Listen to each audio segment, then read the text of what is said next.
Good afternoon. Good afternoon, everybody. Welcome to Boise State University.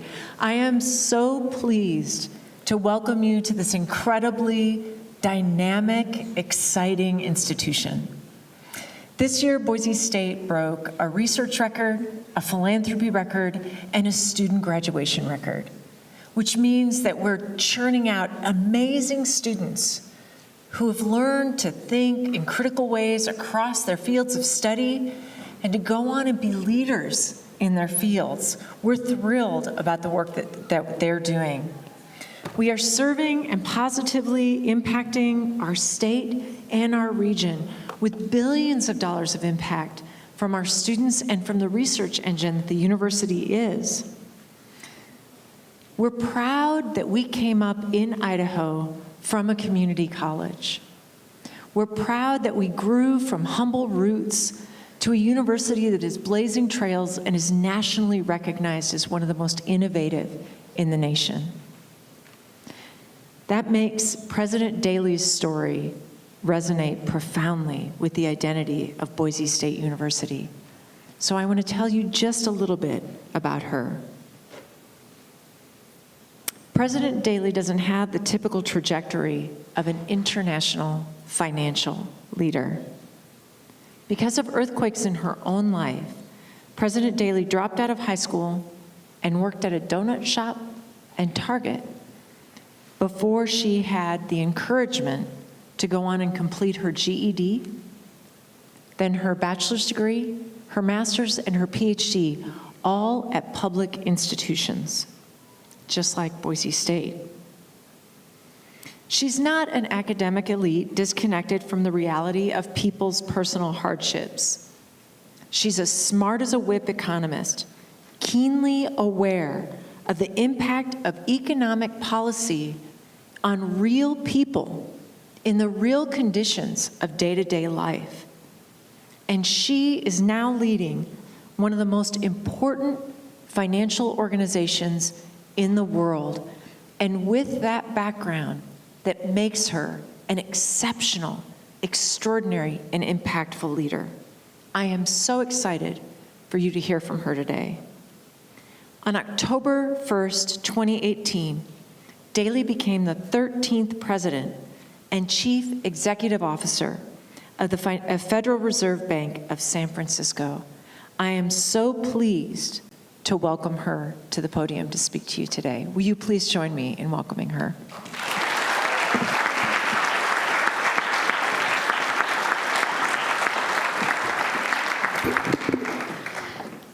Well, thank you so much for coming, and I just have to plug into the computer. Great security. Okay. Well, the first thing I want to say is thank you so much for having me here. It's truly great to be back in Boise, Idaho. I haven't been to Boise, I haven't been to Idaho since 2019. Then we had that pandemic, and it got in the way of travel, but I'm delighted to be back here today. And I'm especially delighted to be on the campus of Boise State. This is a sticker I purchased yesterday at the bookstore, and I'll be taking it home with me as a memento. But the thing I want to say is I just had an opportunity in the reception to meet so many of you, but to spend some really good time with the students. And here's what I have for everybody who's not a student here. You have such a bright future. I just met your future, and they're bright, and they're wonderful, and they're committed. So we'll continue to invest in them collectively, and just thank you all so much for having me. Now, I look forward to our discussion about the economy, but before I start our Q&A, I do want to give a few remarks. I'd like to start by talking briefly about the Federal Reserve's congressionally mandated goals, which together form what we call the dual mandate. Now, one part of that mandate is full employment, and the other part of that mandate is price stability. These goals are often characterized as trade-offs. More of one means less of the other. But for most people, jobs and prices are deeply intertwined. And I know this from being a policymaker for many years, but I also know it from experience. I grew up in Baldwin, Missouri during the great inflation of the 1970s. and rapidly rising prices made it hard for working families like mine to afford the things we needed. Eventually, after a long time, the Federal Reserve raised interest rates and inflation came down. But the abruptness and magnitude of the response caused two painful recessions. Unemployment soared and jobs became very tough to find. And one impossible situation gave way to another. Now, I didn't know it then, but this experience would teach me an enduring lesson, one that I would carry with me over the course of my career as a policymaker. The lesson is that economic security depends both on jobs and stable prices. And together, these two pillars form the foundation on which everything else is built. And if you see it in this light, the Federal Reserve actually has a singular purpose: to keep the economy on a sustainable path by delivering low, stable prices and durable labor market strength. So today, I'm going to discuss this singular purpose and how price stability and full employment work together to support it.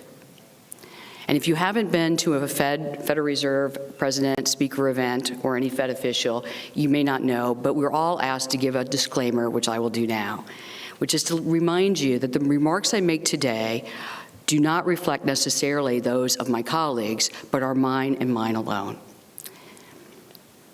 So if you travel anywhere in the United States right now, you'll hear two things about the economy. And I travel a lot, and I hear these things regularly.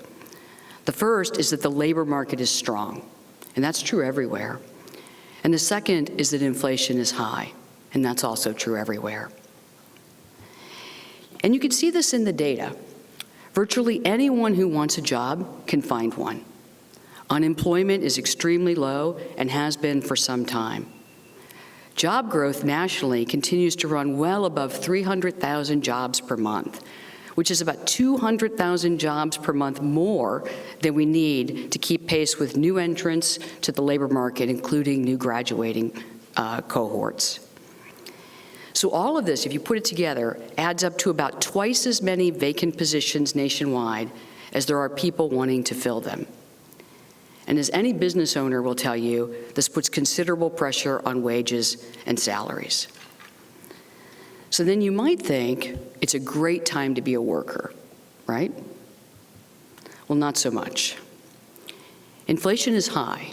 It's running well over the Fed's 2% target and has been doing so for over a year. And the inflation can be traced back to a number of factors, but it boils down quite simply to a large and persistent gap between demand and supply.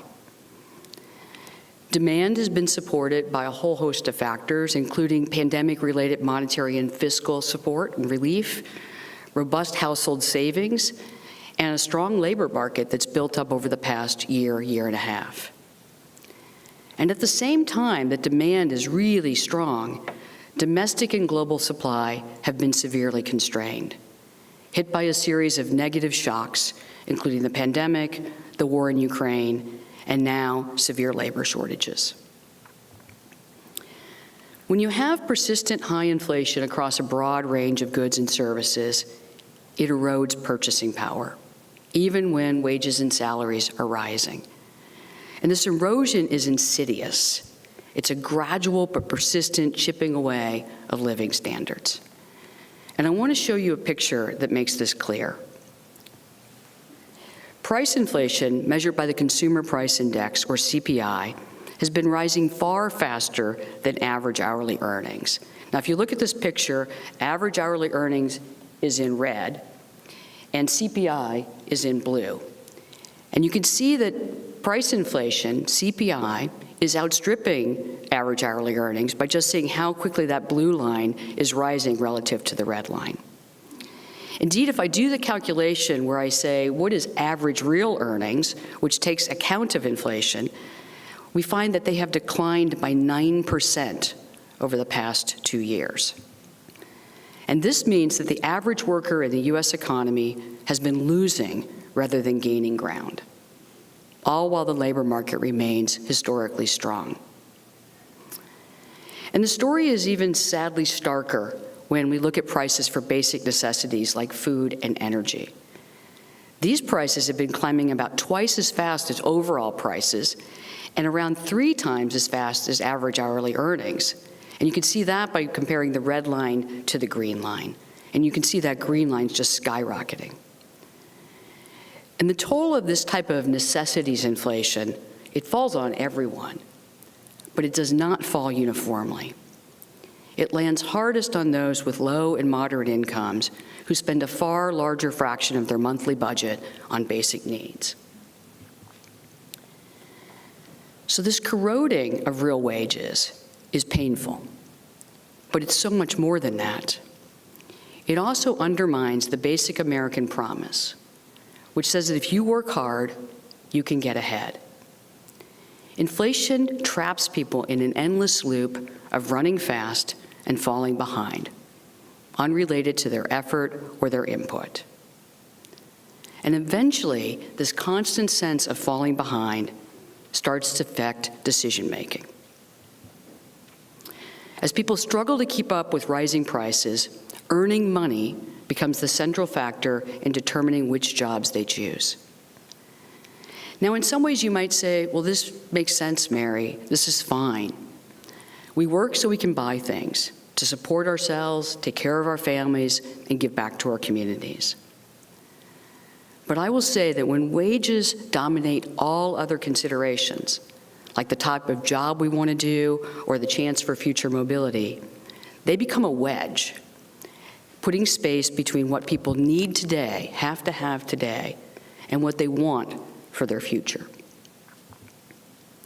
And workers everywhere are facing these choices right now. I recently heard a stark example of this at a gathering of local business leaders in the 12th District. One of the leaders was from a large restaurant group with locations in multiple cities. And the firm offered competitive salaries, health benefits, and lots of opportunities for professional growth. You could move from restaurant to restaurant, you could move up the restaurant, they had a big buying conglomerate, but all these things together.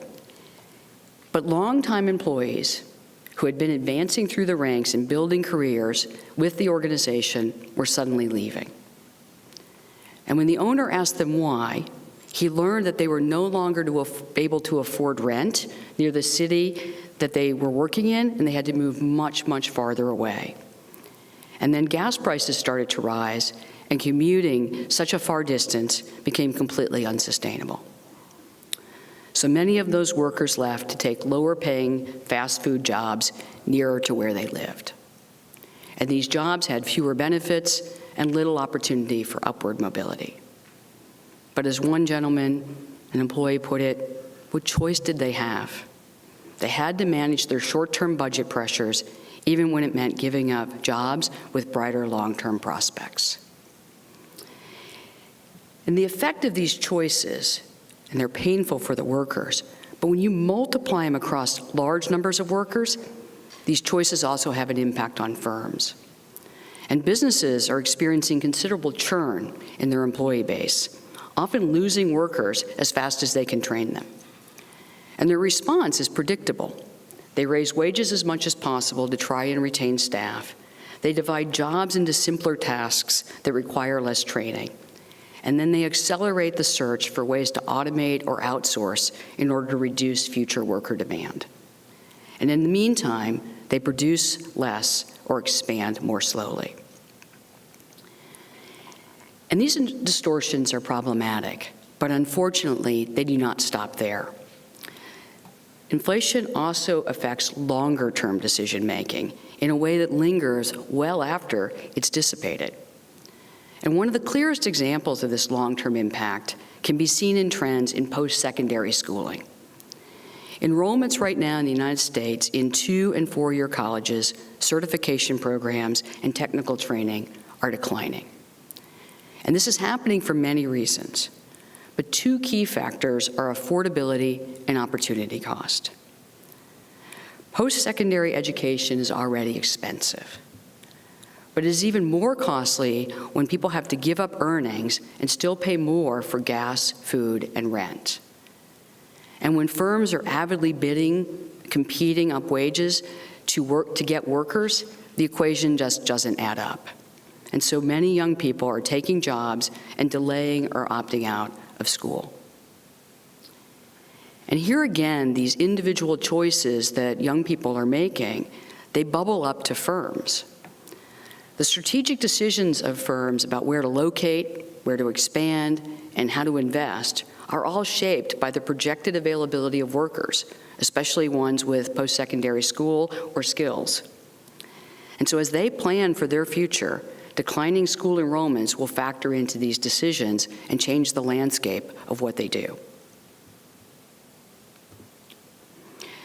And here I want to say that, in other words, when you think about the costs of inflation, it isn't just painful, although that it is, but it's also disruptive. It seeps into everything. It seeps into investment decisions, whether they're by firms or individuals. It seeps into productions, and it seeps into growth. And over time, it accumulates into a mountain of misallocations and lost opportunities. And all of that adds up eventually to a smaller economic pie for everyone. And this is why price stability is so crucial. It allows households and businesses to make decisions based on their preferences, ideas, drive, and talent. And it lays the foundation for sustainable growth and durable expansion, not only now, but in the future. In this way, I think of price stability as an asset that pays dividends year in and year out.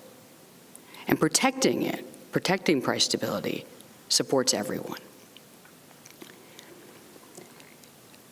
Now, when you've been far away from something for a long time, it can be sometimes hard to see your way back, or at least it can seem that way. And this is the concern that many, many people in the United States, and I'm sure here in Idaho and Boise, have about inflation. People worry that inflation has been high for over a year and something has been lost. And the only way we can regain our inflation anchor, our target inflation, our low inflation environment, is to induce a painful recession like the type we saw in the 1980s. But I would offer that the circumstances today are different than they were back then. Back in the 1980s, policymakers had two problems. One was that inflation was high and it was rising. And the other is that inflation had been elevated for more than a decade, not for a year and a half, for a decade. And that being true, that decade of high inflation had seeped into the psychology of American consumers and businesses. Everyone at that time expected high inflation to continue. As inflation went up each month, longer-term inflation expectations went up with it.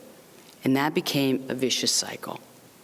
And so the Fed had no choice at that time but to rip the Band-Aid off, as some would call it, and dramatically slow the economy in order to reset inflation psychology. Today, we are in a better place. It is true, and of course, inflation has been high for too long. It's running above our target for more than a year. But inflation expectations, the idea that it's inflation psychology, especially if you look 5 years out, have remained relatively stable. And in Fed speak or Fed terms, we call this well anchored. They've been well anchored around the Fed's 2% inflation goal. And this means that so far, inflation psychology, that thing that can be so damaging if it's lost, has actually not been lost. The public continues to believe that the Fed has the tools and perhaps most importantly, the resolute nature to restore price stability. But as a Fed official, I know that we cannot take this for granted. The longer inflation remains high, the more likely it can become that it changes people's minds and it undermines confidence. And that is a problem that we absolutely must avoid. So the question then for policymakers, and I'm sure many of you have it, is how? Well, navigating the economy toward a more sustainable path necessitates higher interest rates and a downshift in the pace of economic activity and the labor market. But for now, inducing a deep recession, the kind we had back in the 1980s, or some would even think of the Great Recession, that is not warranted, nor is it necessary to achieve our goals. And this is really critical, it's crucial, because decades of research show the heavy toll that deep recessions take on people and families. And whole generations of workers feel lasting effects. The impact is really striking, so I'd like to show you another chart. This chart shows that people who enter the labor market during a recession come in on lower rungs of the career ladder and earn wages well below their peers who entered during expansions. This is basically showing you the penalty. The penalty is lasting and it's large, and it happens for both wages and for income.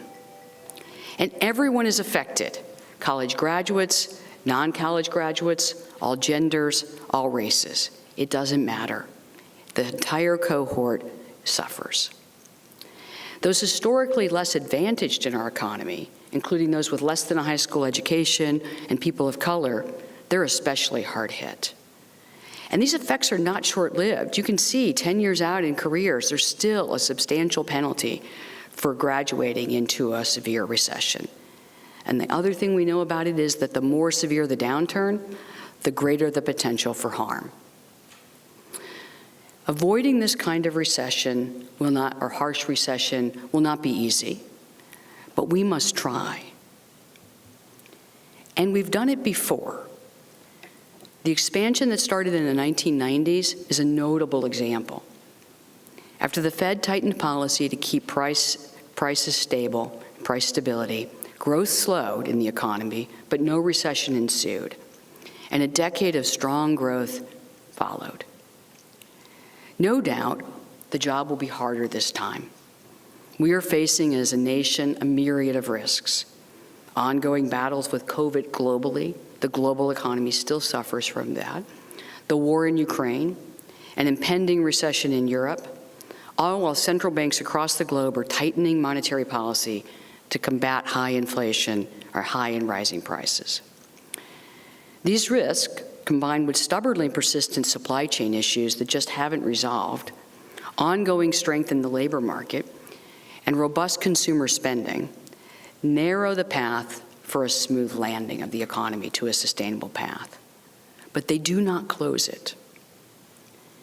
So resolute to our goals, the Fed has raised the benchmark interest rate rapidly this year and projects additional increases will be needed. And these are necessary and appropriate adjustments taken to put the economy back on a solid footing. It is good news that we are already starting to see some of the effects. Housing markets are cooling. I heard this, I've been in Boise since yesterday morning, and I hear again and again that the housing market here is coming off some of the painful highs that it had just earlier in the year. So that's something that's happening not just here, but nationwide. The labor market is easing slightly. We're coming down a little bit in the number of vacancies that are out there and the number of jobs that are outstripping the number of workers. And projections of future growth, they're softening. Of course, it will take some time before the full impact of our policies are felt. So as an institution, as a Fed, we will need to remain attentive to the incoming data and recognize the signs that enough has been done with policy or that more is needed. And history tells us that the cost of errors are high. Too little policy adjustment could allow inflation expectations to drift, requiring even more difficult policy actions in the future. And too much policy tightening could end in over-tightening in an unnecessary and painful downturn. Successful policy will require a vigorous analysis, extreme and regular data dependence, and most of all, a resolute commitment to delivering on both goals of our mandate. Now, I'll close by saying that the enduring lesson of my childhood is that people need both jobs and stable prices. And that is why the dual mandate is not a choice between two desirable things. It is a balance meant to deliver on a singular goal. a sustainable and expanding economy that works for everyone. That is the foundation of economic security, and that is what the Federal Reserve is working to achieve. Thank you very much.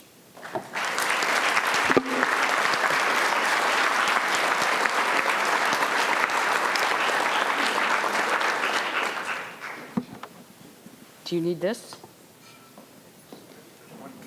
Okay. Oh, one of them is for me, okay. I just follow where I'm supposed to go. Probably more important that you have one than I am.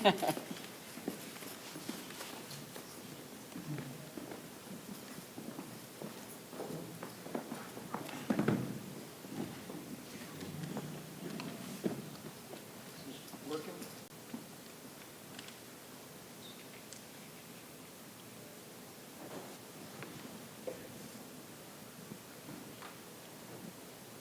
Anybody technologically advanced? Can you hear me? Yeah, I need help too. I'm good? Okay, good. Thank you. Can you hear me okay? No?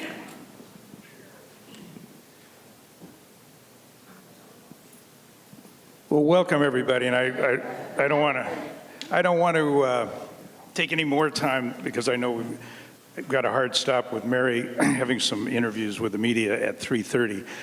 So first of all, my name's Skip Oppenheimer. I look around the room and I know many of the people here. I've got the privilege, really, and the honor of serving on the Home Office Board for the San Francisco Fed, and it's been a wonderful experience. We have a variety of others here who have served at the Salt Lake City branch and in many different positions of leadership. Also, Gary Michael is here, who is a former chair of the Home Office Board. And I've been on the Home Office Board for, I think, about 3 years, and was on the Salt Lake City Board before that, and I'll tell you, it's been a great privilege. What we'd like to do is invite everybody who'd like to ask questions. We've got some mics on both sides of the auditorium, so just please come up and have your questions ready, and we'll just kind of alternate back and forth. But don't be bashful. Please come up and ask anything. I know that's what Mary likes the best, are just the questions from the audience. So please feel free to come up. While we're waiting for that, I might just make two real quick comments. One, you know, people, I think when they think of the Fed, it is a little bit of a black hole. I mean, what do these folks really do? You know, everybody knows something that relates to the interest rate functions, but there's a lot more. One of the things I want to mention is how much we appreciate, Mary, your being here, and just her whole proactive approach to getting out, and you can tell from the remarks you just heard, getting out into this district, connecting with people. I kept having to interrupt her when she was talking to all of you students, because that's the people she likes talking to the very most, although she likes talking to everybody. But I just want to say, because it puts a personal face and a humanizing element to what the Fed does, which is really important. And number two, people have said, well, what did you find when you went on the Fed board that you liked or didn't? And I would just make one quick comment. And I don't think this was a surprise particularly, but I think it's important for all of us to know the people who work at the Fed are truly, and we've all, as I look around the room, been on a lot of different boards and been lucky to be involved with a lot of different organizations. I would put the people who work at the Fed, at least based on my experience, at the very top of the list. Their dedication to the work, how seriously, obviously this is important, it affects all of us, but how seriously they take their work and the impact it makes is truly, and it's not an overstatement, inspiring. I mean, if you leave and go to Goldman Sachs and make $1 zillion, but most people really do dedicate their career to that institution and serve us extremely well. And I say that Mary, when you're not here, and I know that others that I'm looking at around the room who have served on the various Fed boards feel the same way. So I think it's a good thing for us all to be grateful for, frankly. It's a great group of people doing some really important work. So with that, I see Park Price going to the mic. I can always rely on help. Good old, yeah. Park's, by the way, been involved with the Fed for many years, served on the Salt Lake City board, and been involved for, gosh, a lot of years, been a leader. Park. Well, Mary, as usual, did a great job. I appreciate your remarks. It's great to see you. Are you looking for as a signal that it's overdone now? So the tightening is, we maybe have moved past this. So, and how would you communicate that, or what actions would you take? Yeah, great question. So we think a lot about how do we know if we need to do more versus we are doing enough. And right now, so let me break it into two things. So if you look so far what we've done, you start at the beginning of the year, back in January, and interest rates were at the zero lower bound. Interest rates were at zero. And so obviously that's not what the economy needs, because that's putting a lot more accommodation or stimulus into economy that's already demonstrated that it can function well on its own. So we started this process of removing accommodation and getting the interest rate up to just where it's neutral. So that process has now been completed. That's what, we think, put the neutral rate at around 3%, then we've gotten ourselves to that point where it's, now even slightly restrictive. But what we do know now is that while we were moving those things up, the economy continued to grow. The unemployment rate continued to go down, job growth continued to go forward, inflation continued to print too high. And so it is now the projection of the committee, and you saw, if you are a Fed follower, you watch these things, you saw this in our latest release, we call it the Summary of Economic Projections, and the chair, when he gave his press conference, signaled, we expect more increases, and I said this in the speech as well, we expect to raise the rate further in coming meetings and in the course of early next year as well, because the economy needs more bridling in order to bring demand back in line with supply. So then the question naturally is, looking ahead, how much more bridling and where do you stop? And there I would say that what is clear is with the myriad of risks we face out there, along with high inflation, we have to be, and that's why I said extreme data dependence. The Fed is always data dependent, but we have to be so data dependent that we're looking at what's coming in between now and the next meeting. We're saying, okay, what are the signs that the tightening that we've put into the system already is already working its way through? What are the signs that it needs to be tighter, or else we'll get a hold on this inflation expectations in a way that we don't want? And that's a balancing act. And so rather than give you a terminal answer on the rate, I'm going to give you how I think about it, what I'm looking for. And one of the reasons I travel around the district, the 9 western states in the United States, one of the reasons I travel along with my team all over the district is to ensure that I hear from each of you, or all of you, what's happening in your communities, what's happening in your economies. And it's also to recognize that the data that prints, that we collect, we have data announced almost every day in the media. You'll say, okay, this number moved, that number moves. You look on a Bloomberg terminal, it's always moving. But those are often backward-looking data. And we need to look forward. And the way we look forward is we talk to businesses, community leaders, workers, young people. We ask questions like, are you asking for a wage increase this year? And what are you asking for if you're a worker? We ask firms, are you finding it a little easier, harder to hire workers than you did just a few weeks or months ago, or last year? What are you seeing out there? What do your order books look like? Are you buying things? Are the prices of your inputs coming down?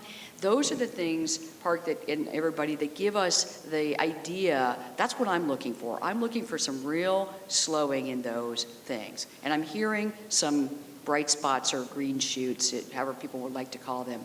So here's what I'm hearing. Firms are reducing the number of posted vacancies that they had. So this means, you have a lot of vacancies out there in the world, and you say, I don't think I need quite as many as that. But you have never hired these people. Sometimes you haven't even started searching for them. You've just posted the job. So those are coming back down to levels that, the firms think are more likely to be what they need in a slowing economy. The other thing I'm hearing is that hiring is starting to slow a little bit. Again, that's not layoffs. That's just hiring at a less rapid pace than you were. And another thing that I'm hearing is that workers are more interested in staying than they used to be. And I'm hearing this a lot from tech firms, but also from retail outlets, that there's just not that churn, that idea that I'm going to stay for a couple of weeks and I'm going to leave. And those are early signs. They're not at all a victory, but they're early signs that the labor market is easing.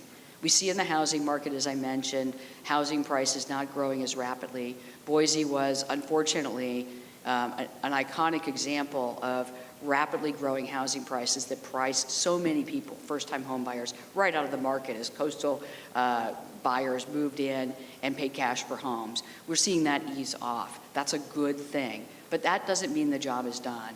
So that's why you see, when you look at our communications, we're looking for those signs, but we're also recognizing we need to see progress on inflation. We need to see those come down. For the reasons I pictured, it is not a sustainable situation to have people earn a better wage each and every year and have that all eroded so that they're losing ground. And so that's the commitment we make. So we'll be looking for both signs that we've done enough, signs that more is needed, and those signs are going to come just as much from the published data as they do, and I'd say even more, from talking to all the people in the economy. Great, thank you. There's a question over here on the right. The Fed has received a lot of criticism for waiting so long to hike after inflation started creeping up in 2001. It wasn't until March 22, I believe, until the rate hike started. So I just wonder, from the perspective of the Fed, what were the primary reasons for the delay? And with the benefit of hindsight, do you think we would be further along in this process if the Fed hadn't waited so long? So that's a terrific question, and you're absolutely right. There have been people who have said that we started too late. So let me just go through what the thing was, and then you can walk away with the judgment for yourself about whether we started too late or just right. History will ultimately be the judge, but I want to talk about how we thought through this, and I'm going to speak here for myself how I thought through this. So back in March of 2021, we started to see inflation rise a little bit. It was not printing at 8%, but it was starting to rise a little bit. The unemployment rate, I can't remember the exact number or the exact month, but early in 2021, the unemployment rate was 6% or over 6%. So that is well above what we think of as full unemployment rate. So those are still countless numbers of people out of jobs who, for no fault of their own, got displaced in the pandemic and had yet to be reabsorbed into jobs that could support their families and their communities. So that was something that we were focused on.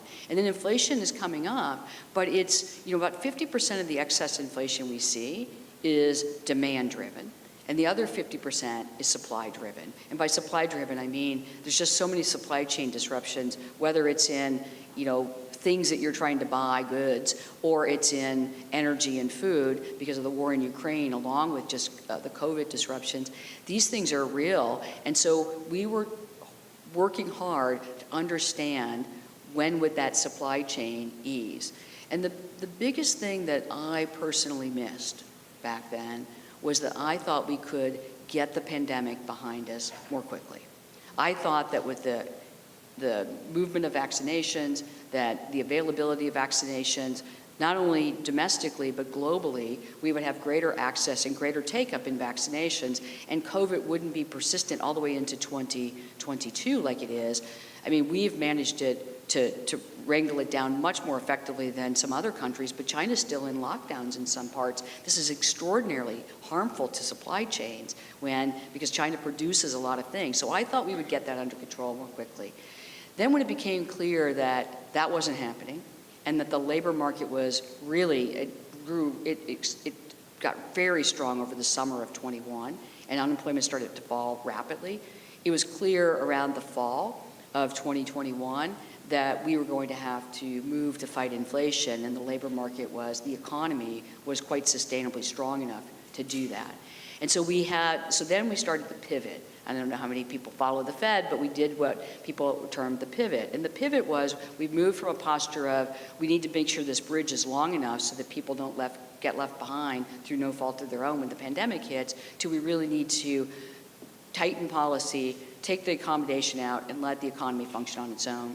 But we have this program of asset purchases that we needed to unwind the purchases of those before we started the interest rate going up. So around the Thanksgiving period, I remember being out in an interview saying we're going to need to taper that asset purchase program faster, and other colleagues of mine were saying the same thing, the same views, and we did exactly that. We started tapering asset purchases faster. We got out of asset purchases by early in 22, and then we started the course of interest rate increases in March of 22.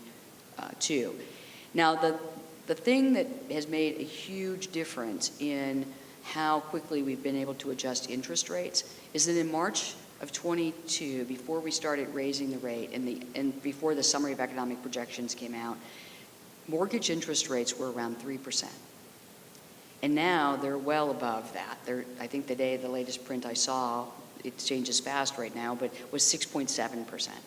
Okay, that is an extraordinarily rapid change when we have not moved the federal funds rate, our instrument, up that much. So how are we getting financial conditions to respond so quickly when we've only raised the federal funds rate, our tool, more gradually? Even though we're going at 75 basis point increments, we are still not to the level where the mortgage rate would print at 6-7%.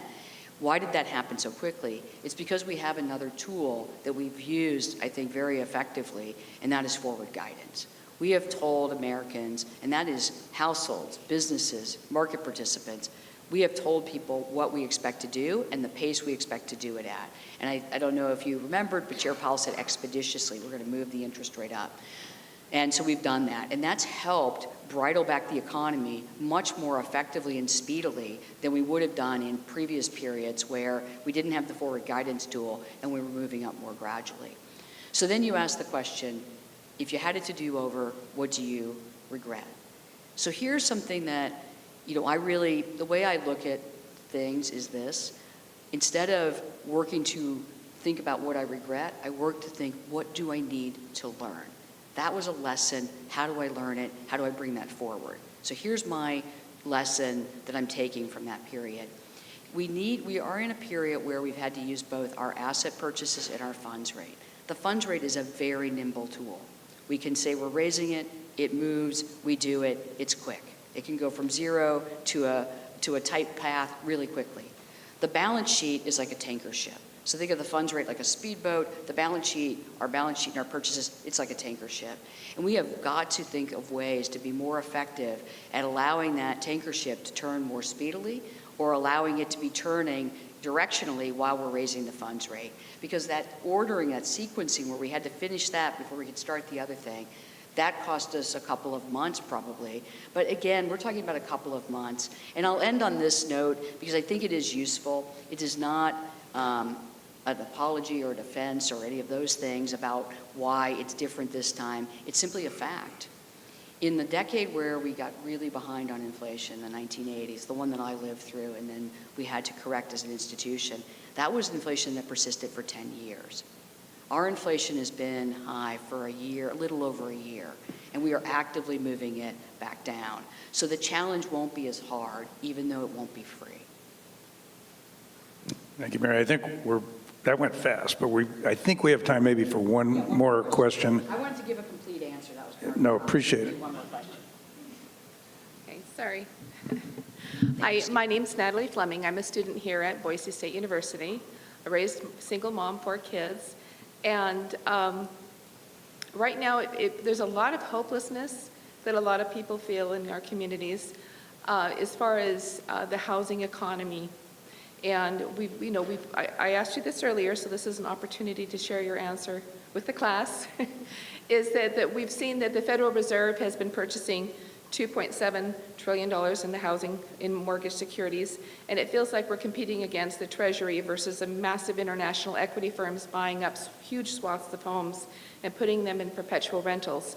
Now, as far as the employment versus inflation, families that own their homes outright are financially stable, financially secure, more resilient against these fluctuations in the economy.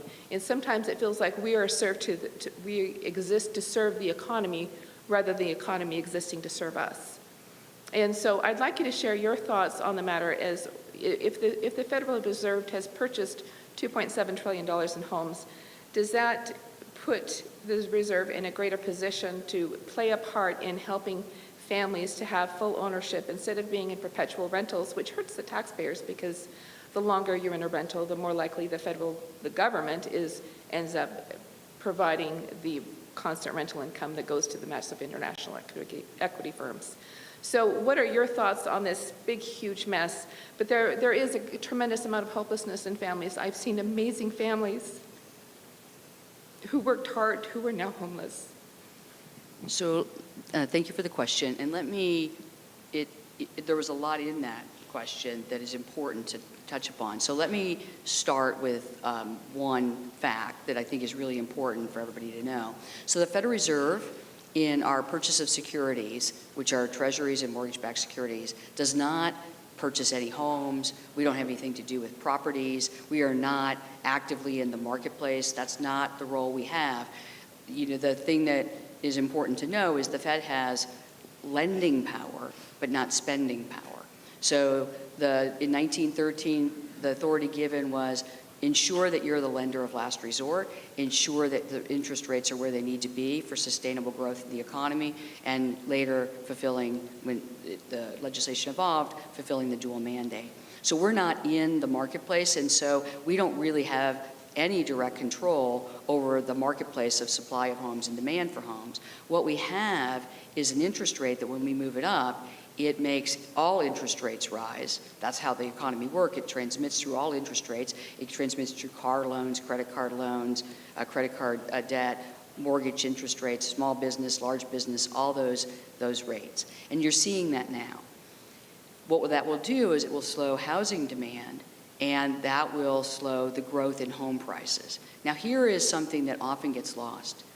Rental prices go, our elected officials, that's the task that they have. They have spending power. The Federal Reserve has lending power. They have spending power. We work for Congress and the people. So the challenge, of course, is that the supply of homes is not as big as the demand for homes.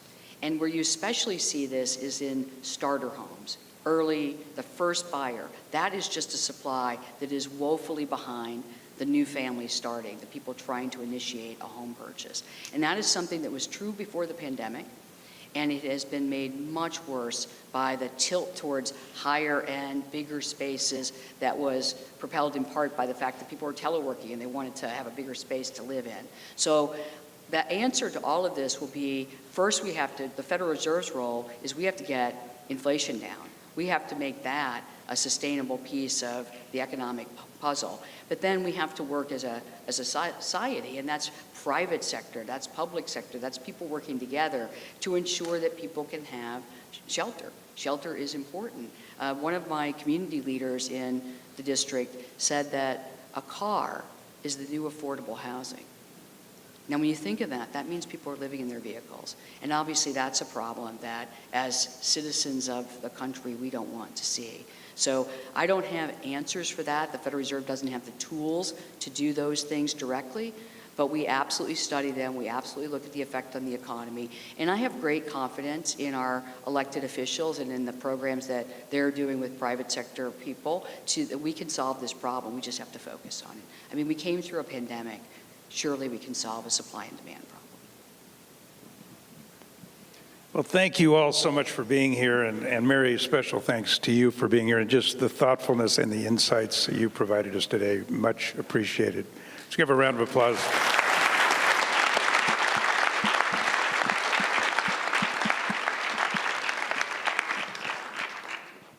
Thank you so much, everyone. It's really been just a